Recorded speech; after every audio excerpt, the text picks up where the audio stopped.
अध्याय 4।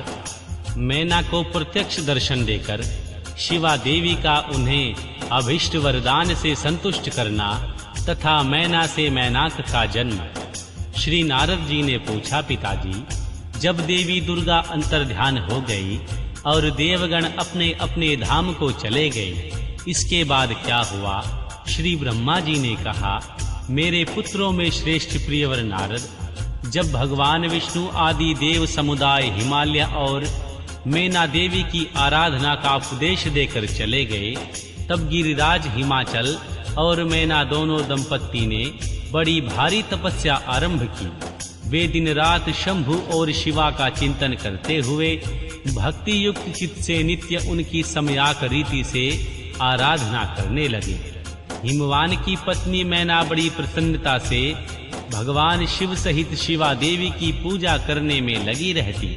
वे उन्हीं के संतोष के लिए सदा ब्राह्मणों को दान देती और मन में संतान की कामना ले चैत्र मास के आरंभ से लेकर 27 वर्षों तक प्रतिदिन तत्परता पूर्वक शिवा देवी की पूजा और आराधना में लगी रही। वे अष्टमी को उपवास करके नवमी को लड्डू, बाली सामग्री, पिट्ठी, खीर और गंध पुष्प आदि देवी को भेंट करती थी। गंगा के किनारे औषध प्रस्थ में उमा की मिट्टी की मूर्ति बनाकर नाना प्रकार की वस्तुएं समर्पित करके उनकी पूजा करती थी। मैना देवी कभी निराहार रहती, कभी व्रत के नियमों का पालन करती, कभी जल पीकर रहती और कभी हवा पीकर ही रह जाती थी। विशुद्ध तेज से दमकती हुई दीप्तिमती मैना ने प्रेम पूर्वक शिवा में चित लगाए 27 वर्ष व्यतीत कर दिए। 27 वर्ष पूरे होने पर जगन्मयी शंकर कामिनी जगदम्बा उमा अत्यंत प्रसन्न हुई। मैना की उत्तम भक्ति से संतुष्ट होवे परमेश्वरी देवी उन पर अनुग्रह करने के लिए उनके सामने प्रकट हुई। तेजो मंडल के बीच में विराजमान तथा दिव्य अवयवों से संयुक्त उमा देवी प्रत्यक्ष दर्शन दे मैना से हंसती हुई बोली। देवी ने कहा, गिरिराज नंदिनी हिमालय की रानी महासाध्वी मैना, मैं तुम्हारी तपस्या से बहुत प्रसन्न हूँ। तुम्हारे मन में जो अभिलाषा हो उसे कहो। मैना, तुम्हारे तपस्या व्रत और समाधि के द्वारा जिस जिस वस्तु के लिए प्रार्थना की है वह सब मैं तुम्हें दूंगी। तब मैना ने प्रत्यक्ष प्रकट करते हुए कालिका देवी को देखकर प्रणाम किया और इस प्रकार कहा। मैना बोली, देवी, इस समय मुझे आपके रूप का प्रत्यक्ष दर्शन हुआ है, अतः मैं आपकी स्तुति करना चाहती हूँ। कालिके, इसके लिए आप प्रसन्न हो। श्री ब्रह्मा जी कहते हैं, हे नारद, मैना के ऐसा कहने पर सर्वमोहिनी कालिका देवी ने मन में अत्यंत प्रसन्न हो अपनी दोनों बाहों से खींचकर मैना को हृदय से लगा लिया। इसने उन्हें तत्काल महाज्ञान की प्राप्ति हो गई। फिर तो मैना देवी प्रिय वचनों द्वारा भक्ति भाव से अपने सामने खड़ी हुई कालिका की स्तुति करने लगी। मैना बोली, जो महामाया जगत को धारण करने वाली चंडिका लोक धारिणी तथा संपूर्ण मनोवांछित पदार्थों को देने वाली है, उन महादेवी को मैं प्रणाम करती हूँ। जो नित्य आनंद प्रदान करने वाली माया योग निंद्रा जगत जननी तथा सुंदर कमलों की माला से अलंकृत है, उन नित्य सिद्धा उमा देवी को मैं नमस्कार करती हूँ। जो सबकी माता ही नित्य आनंदमयी भक्तों के शोक का नाश करने वाली तथा कल्प पर्यंत नारियों एवं प्राणियों की बुद्धि रूपिणी है, उन देवी को मैं प्रणाम करती हूँ। आप यतियों के अज्ञानमय बंधन के नाश की हेतु भूता ब्रह्म विद्या हैं, फिर मुझ जैसी नारियां आपके प्रभाव का क्या वर्णन कर सकती हैं। अर्थवेद की जो हिंसा मारण आदि का प्रयोग है वह आप ही हैं। देवी, आप मेरे अभिष्ट फल को सदा प्रदान कीजिए। भावहीन आकार रहित तथा अदृश्य नित्य नित्य तन्य मात्राओं से आप ही 5 भूतों के समुदाय को संयुक्त करती हैं। आप ही उनकी शाश्वत शक्ति हैं। आपका स्वरूप नित्य है। आप समय समय पर योग युक्त एवं सामर्थ नारी के रूप में प्रकट होती हैं। आप ही जगत की योनि और आधार शक्ति हैं। आप ही प्राकृत तत्वों से परे नित्य प्रकृति भी कही गई है। जिनके द्वारा श्री ब्रह्मा के स्वरूप को वश में किया जाता है, वह नित्य विद्या आप ही हैं। माता, आज मुझ पर प्रसन्न होइए। आप ही अग्नि के भीतर व्याप्त उग्र दाहिका शक्ति हैं। आप ही सूर्य की किरणों में स्थित प्रकाशिका शक्ति हैं। चंद्रमा में जो आहार्द आदि का शक्ति है, वह भी आप ही हैं। ऐसी आप चंडी देवी का मैं स्तवन और वंदन करती हूँ। आप स्त्रियों को बहुत प्रिय हैं। उद्धर्व रेता, ब्रह्मचारियों की ध्येय भूता, नित्य ब्रह्म शक्ति भी आप ही हैं। संपूर्ण जगत की वांछा तथा श्री हरि की माया भी आप ही हैं। जो देवी इच्छानुसार रूप धारण करके सृष्टि पालन और संहार में हो उन कार्यों का संपादन करती है तथा श्री ब्रह्मा, श्री विष्णु एवं श्री रुद्र के शरीर की हेतु भूता हैं, वे आप ही हैं। देवी, आज मुझ पर प्रसन्न हो। आपको पुनः मेरा नमस्कार है। श्री ब्रह्मा जी कहते हैं, हे नारद, मैना के इस प्रकार स्तुति करने पर दुर्गा कालिका ने पुनः मैना देवी से कहा, तुम अपना मनोवांछित वर मांग लो। हिमाचल प्रिय, तुम मुझे प्राणों के समान प्यारे हो। तुम्हारी जो इच्छा हो वह मांगो, उसे मैं निश्चय ही दे दूंगी। तुम्हारे लिए मुझे कुछ भी अदेय नहीं है। महेश्वरी उमा का यह अमृत के समान मधुर वचन सुनकर हिमगिरी कामनी मैना बहुत संतुष्ट हुई और इस प्रकार बोली, शिवे, आपकी जय हो, आपकी जय हो। उत्कृष्ट ज्ञान वाली महेश्वरी जगदम्बिके, यदि मैं वर पाने के योग्य हूँ तो फिर आपसे श्रेष्ठ वर मांगती हूँ। जगदम्बे, पहले मुझे 100 पुत्र हों, उन सब की बड़ी आयु हो, वे बल पराक्रम से युक्त तथा ऋषि सिद्धि से संपन्न हो। उन पुत्रों के पश्चात मेरी एक पुत्री हो, जो स्वरूप और गुणों से सुशोभित होने वाली हो।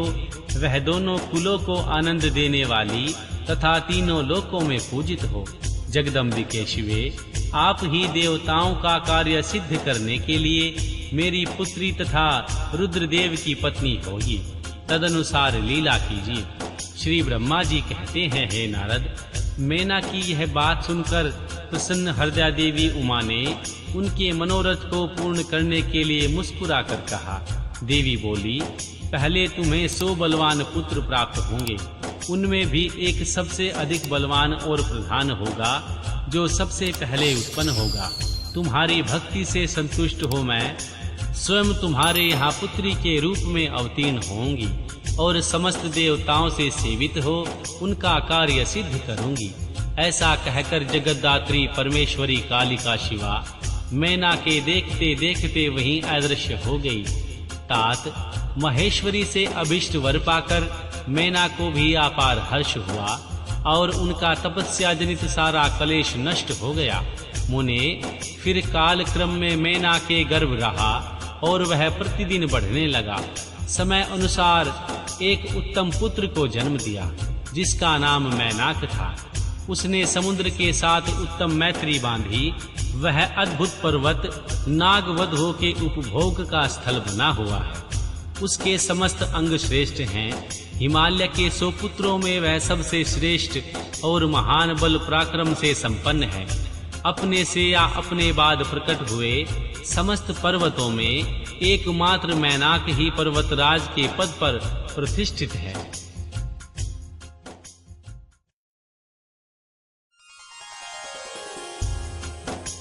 अध्याय 5।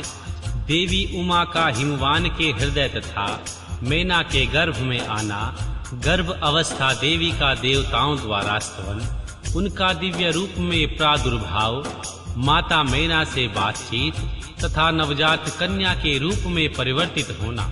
श्री ब्रह्मा जी कहते हैं, हे नारद, तदनंतर मैना और हिमालय आदर पूर्वक देव कार्य की सिद्धि के लिए कन्या प्राप्ति हेतु वहां जगत जननी भगवती उमा का चिंतन करने लगे, जो प्रसन्न होने पर संपूर्ण अभिष्ट वस्तुओं को देने वाली हैं।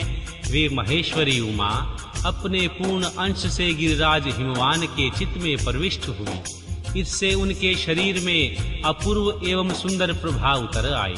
वे आनंद मग्न हो अत्यंत प्रकाशित होने लगे। उस अद्भुत तेजो राशि से संपन्न महामाना हिमालय अग्नि के समान अदृश्य हो गए।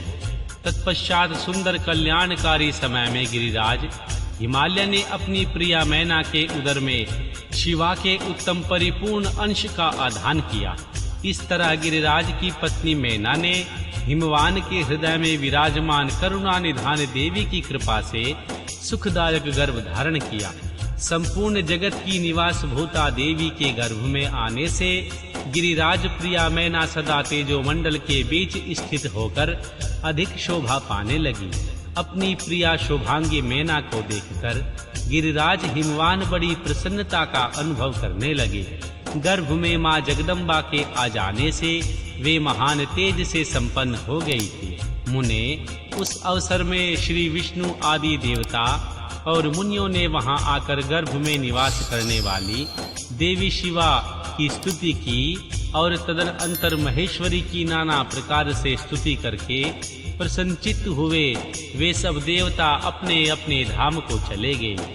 जब 9वां महीना बीत गया और 10वां भी पूरा हो चला, तब जगदम्बा कालिका ने समय पूर्ण होने पर गर्भस्थ शिशु की जो गति होती है उसी को धारण किया, अर्थात जन्म ले लिया।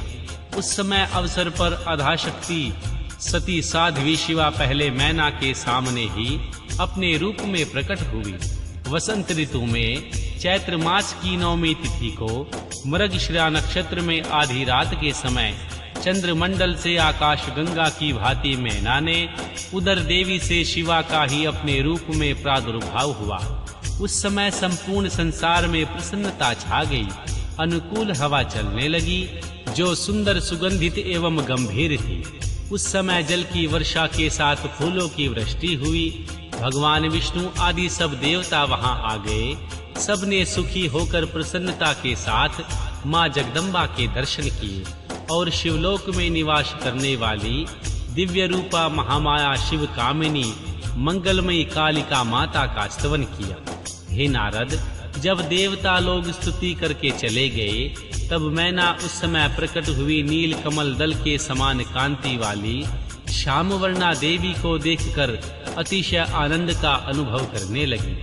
देवी के उस दिव्य रूप का दर्शन करके गिरिराज प्रिया मैना को ज्ञान प्राप्त हो गया।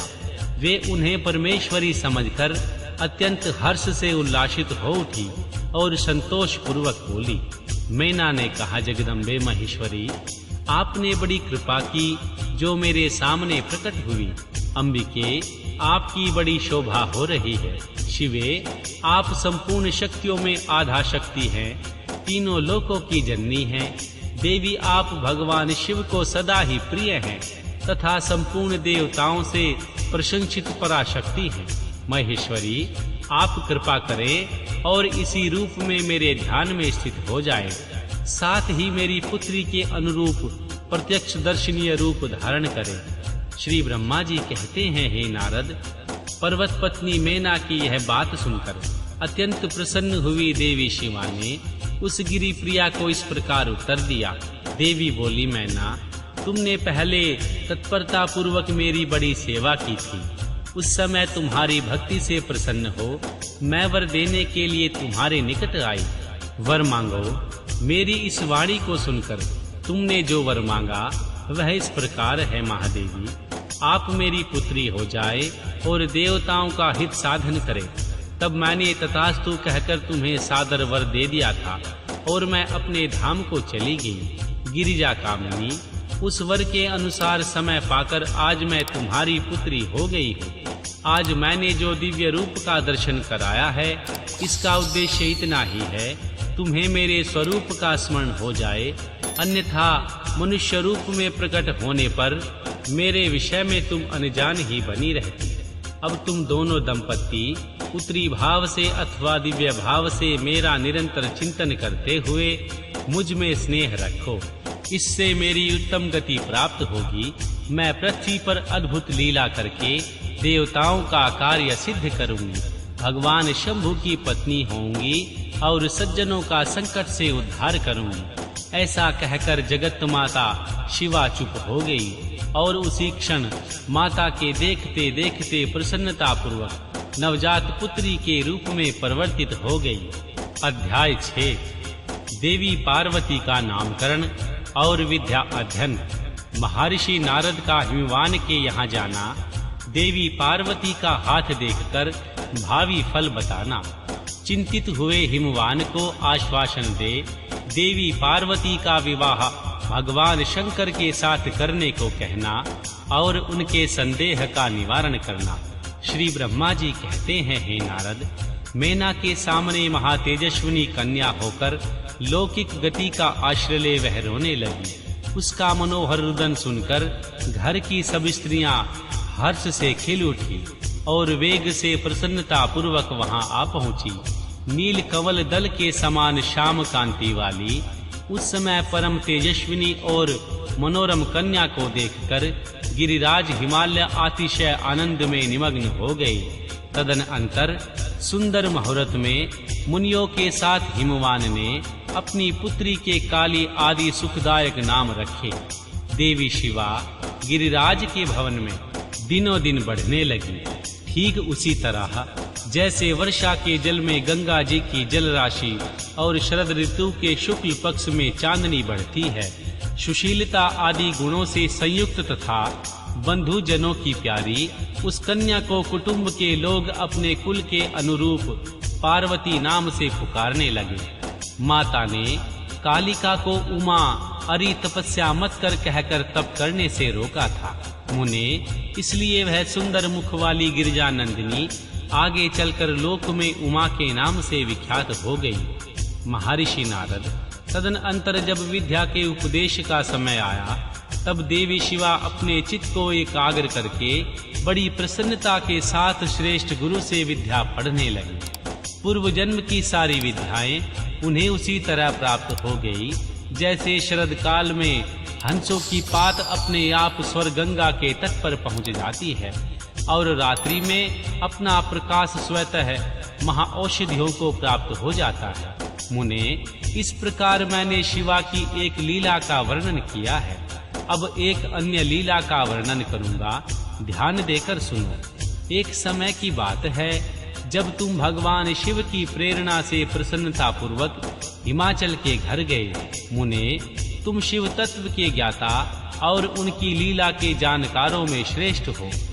हे नारद, गिरिराज हिमालय ने तुम्हें घर पर आया देखकर तुम्हें प्रणाम किया और तुम्हारी पूजा की। अपनी पुत्री को बुलाकर तुम्हारे चरणों में प्रणाम करवाया।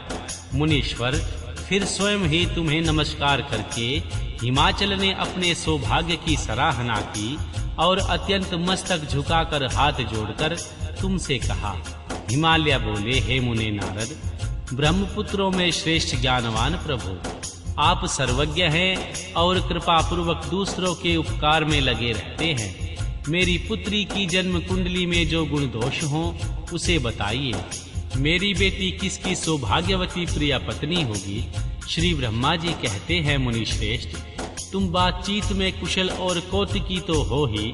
गिरिराज हिमालय के ऐसा कहने पर तुमने कालिका का हाथ देखा।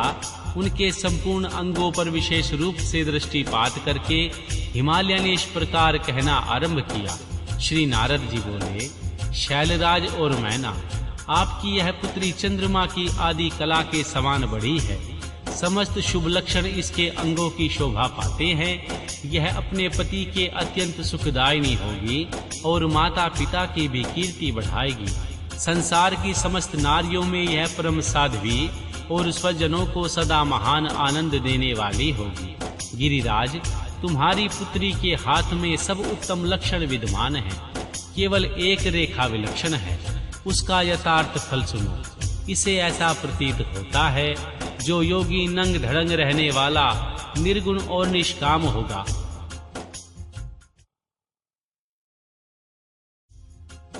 उसके न माँ होगी न बाप, उसे मान सम्मान का भी कोई ख्याल नहीं रहेगा और वह सदा अमंगल वेश धारण करेगा।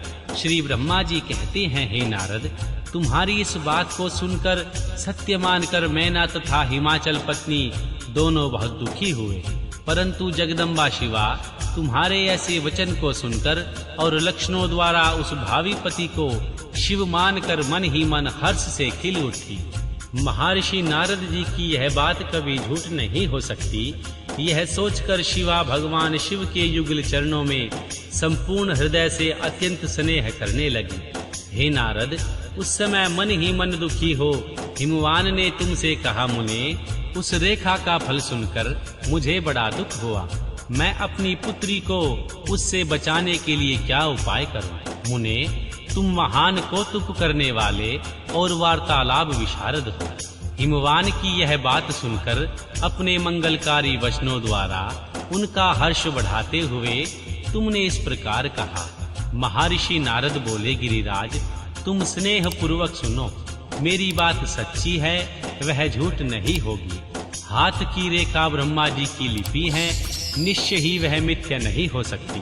अतः शैल प्रवर, इस कन्या को वैसा ही पति मिलेगा, इसमें संशय नहीं। परंतु इस रेखा के उस फल से बचने के लिए भी एक उपाय है, उसे प्रेम पूर्वक सुनो, उसे करने से तुम्हें सुख मिलेगा।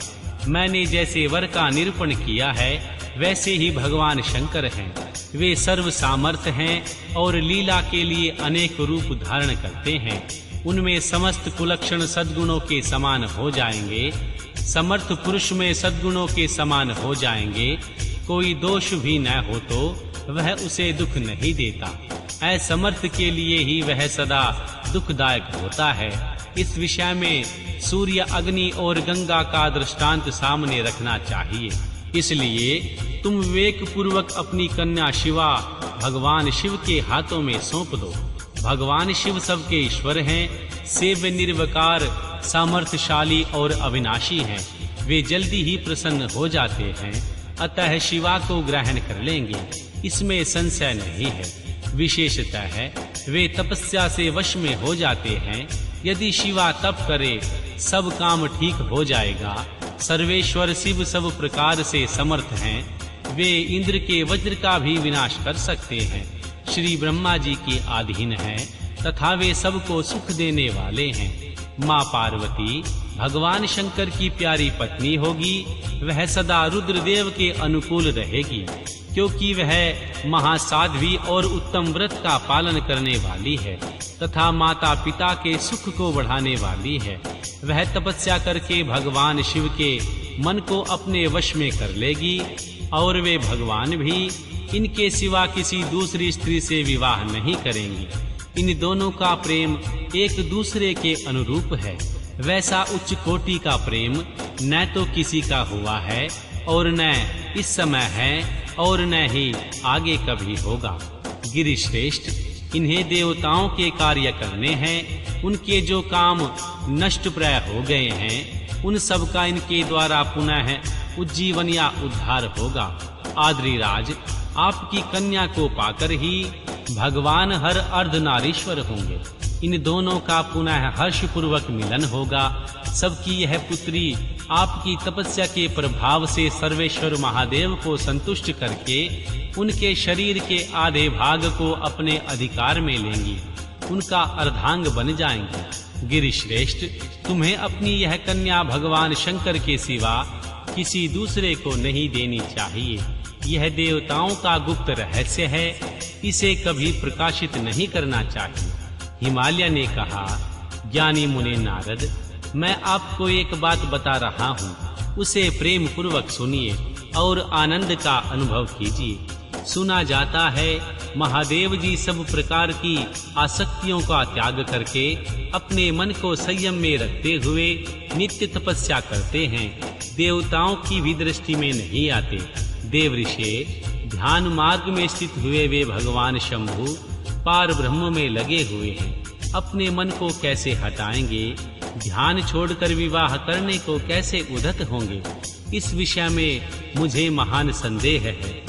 दीपक की लौ के समान प्रकाशमान अविनाशी, प्रकृति से परे, निर्विकार, निर्गुण, सगुण, निर्विशेष और निरीह जो पार ब्रह्म है, वही उनका अपना सदाशिव नामक स्वरूप है।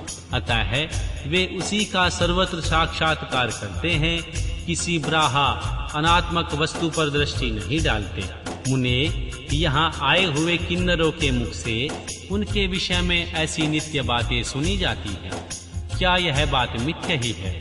विशेषतः है यह बात भी सुनने में आती है कि भगवान हर ने पूर्व काल में सती के समक्ष एक प्रतिज्ञा की थी। उन्होंने कहा था, दक्ष कुमारी प्यारी सती, मैं तुम्हारे सिवा किसी दूसरी स्त्री को अपनी पत्नी बनाने के लिए वर्ण नहीं करूंगा और न ही ग्रहण करूंगा। यह मैं तुमसे सत्य कहता हूँ। इस प्रकार सती के साथ उन्होंने प्रतिज्ञा कर ली है। अब सती के मर जाने पर वे दूसरी किसी स्त्री को कैसे ग्रहण करेंगे? यह सुनकर तुम नारद ने कहा, महामते गिरिराज, इस विषय में तुम्हें चिंता नहीं करनी चाहिए। तुम्हारी यह पुत्री काली ही पूर्व काल में दक्ष कन्या सती हुई थी। उस समय इसी का सदा सर्वमंगलदायी सती नाम था। वे सती दक्ष कन्या होकर रुद्र की प्यारी पत्नी हुई थी। उन्होंने पिता के यज्ञ में अनादर पाकर भगवान शंकर का भी अपमान हुआ देख क्रोध पूर्वक अपने शरीर को त्याग दिया था। वे ही सती फिर तुम्हारे घर में उत्पन्न हुई। तुम्हारी पुत्री साक्षात जगदम्बा शिवा ही है। यह माँ पार्वती भगवान हर की पत्नी होगी, इसमें संशय नहीं है। महर्षि नारद, ये सब बातें तुमने हिमवान को विस्तार पूर्वक बताई। माँ पार्वती का वह पूर्ण रूप और चरित्र प्रीति को बढ़ाने वाला काली के उस संपूर्ण पूर्ण वृतांत को तुम्हारे मुख से सुनकर हिमवान अपनी पत्नी और पुत्री के साथ तत्काल संदेह रहित हो गए। इसी तरह तुम्हारे मुख से अपनी उस पूर्व कथा को सुनकर काली ने लज्जा के मारे मस्तक झुका लिया और उनके मुख पर मंद मुस्कान की प्रभा फैल गई। गिरिराज हिमालय पार्वती के उस चरित्र को सुनकर उनके माथे पर हाथ फेरने लगे और मस्तक सूंघकर उसे अपने आसन के पास ही बिठा लिया। महर्षि नारद, इसके पश्चात तुम उसी क्षण प्रसन्नता पूर्वक स्वर्ग लोक को चले गए और गिरिराज हिमवान भी मन ही मन मनोहर आनंद से युक्त हो अपने सर्व संपत्तिशाली भवन में प्रविष्ट हो गए। अध्याय 7 व 8 मैना और हिमालय की बातचीत। माँ पार्वती तथा हिमवान के स्वप्न तथा भगवान शिव से मंगल ग्रह की उत्पत्ति का प्रसंग। श्री ब्रह्मा जी कहते हैं, हे नारद, जब तुम स्वर्गलोक को चले गए तब से कुछ काल और व्यतीत हो जाने पर एक दिन मैना ने हिमवान के निकट जाकर उन्हें प्रणाम किया। फिर खड़ी हो गिरिकामिनी मैना अपने पति से विनय पूर्वक बोली। मैना ने कहा, प्रजानाथ, उस दिन नारद मुनि ने जो बात कही थी उसको स्त्री भाव के कारण मैंने अच्छी तरह नहीं समझा। मेरी तो यह प्रार्थना है कि आप कन्या का विवाह किसी सुंदर वर के साथ कर दीजिए। वह विवाह सर्वथा अपूर्व सुख देने वाला होगा। गिरिजा का वर शुभ लक्षणों से संपन्न और कुलीन होना चाहिए। मेरी बेटी मुझे प्राणों से भी अधिक प्रिय है। वह उत्तम वर पाकर जिस प्रकार भी प्रसन्न और सुखी हो सके वैसा ही कीजिए। आपको मेरा नमस्कार है।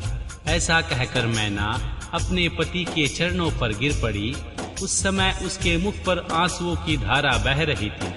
प्राज्ञ शिरोमणि हिमवान ने उन्हें उठाया और यथावत समझाना आरंभ किया। हिमालय बोले, देवी मैनके, मैं यथार्थ और तत्व की बात बताता हूँ। भ्रम छोड़ो, मुनि की बात कभी झूठी नहीं हो सकती। यदि बेटी पर तुम्हें स्नेह है तो फिर उसे सदा शिक्षा दो कि वह भक्ति पूर्वक सुस्थिर हो भगवान शंकर के लिए तप करे।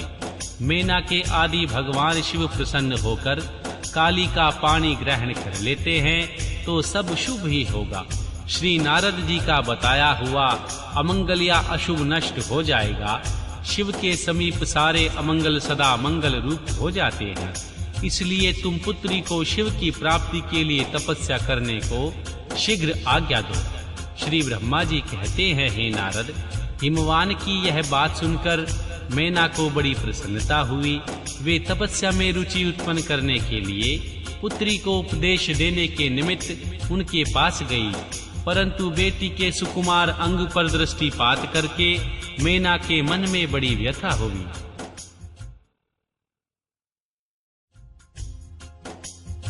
उनके दोनों नेत्रों में आंसू भर आए। फिर तो गिरजा प्रिया मेना ने अपनी पुत्री को उपदेश देने की शक्ति रह ही नहीं गई। अपनी माता की उस चेष्टा को पार्वती जी शीघ्र ही ताड़ गई।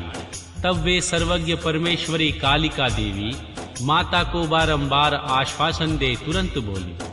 पार्वती ने कहा, माँ तुम बड़ी समझदार हो, मेरी यह बात सुनो। पिछली रात्रि के समय ब्रह्म मुहूर्त में मैंने एक स्वप्न देखा, उसे बताती हूँ। माताजी, स्वप्न में एक दयालु एवं तपस्वी ब्राह्मण ने मुझे शिव की प्रसन्नता के लिए उत्तम तपस्या करने का प्रसन्नता पूर्वक उपदेश दिया है।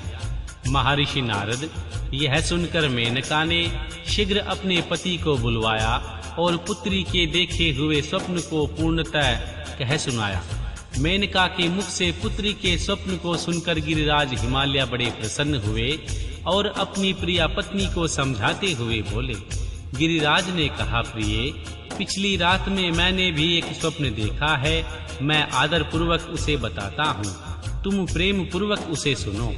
एक बड़े उत्तम तपस्वी थे। महर्षि नारद जी के वर जैसे लक्षण बताए गए थे। उन्हीं लक्षणों से युक्त शरीर को उन्होंने धारण कर रखा था। वे बड़ी प्रसन्नता के साथ मेरे नगर के निकट तपस्या करने के लिए आए।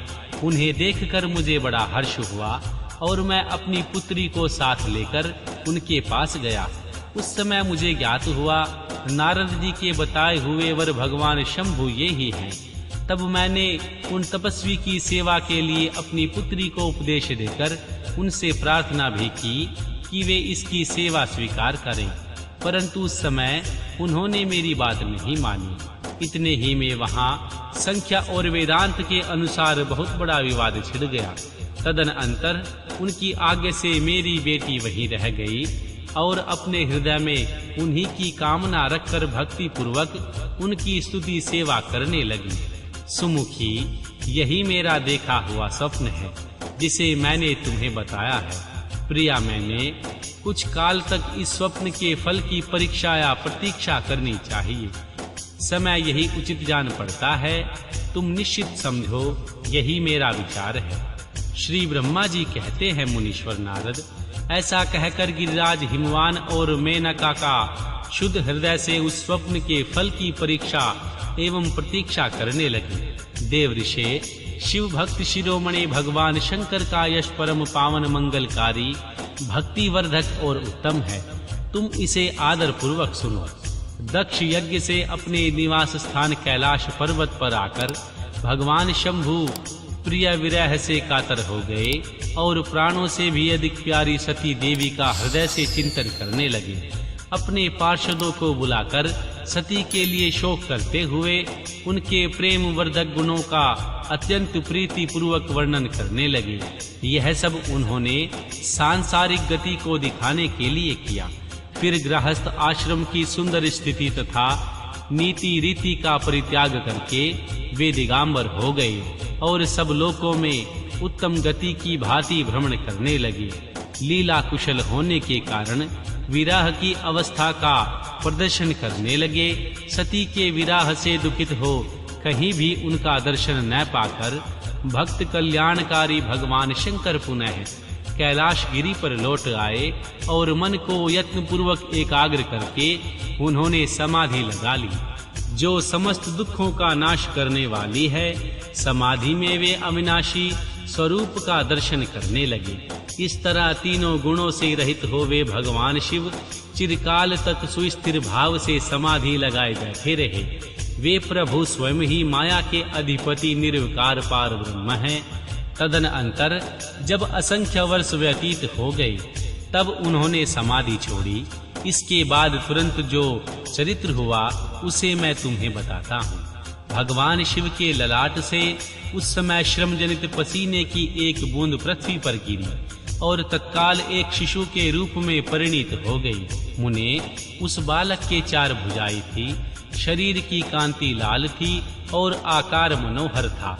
दिव्य धुति से दीप्तिमान वह शोभाशाली बालक अत्यंत दुस्साह तेज से संपन्न था। तथापि उस समय लोकाचार पारायण परमेश्वर शिव के आगे वह साधारण शिशु की भांति रोने लगा। यह देख पृथ्वी भगवान शंकर से भयमान उत्तम बुद्धि से विचार करने के पश्चात सुंदरी स्त्री का रूप धारण करके वहीं प्रकट हो गई। उन्होंने सुंदर बालक को तुरंत उठाकर अपनी गोद में रख लिया। अपने ऊपर प्रकट होने वाले दूध को ही सतन्य के रूप में उसे पिलाने लगी। उन्होंने स्नेह से उनका मुंह चूमा और अपना ही बालक मान हंस हंस कर उसे खिलाने लगी।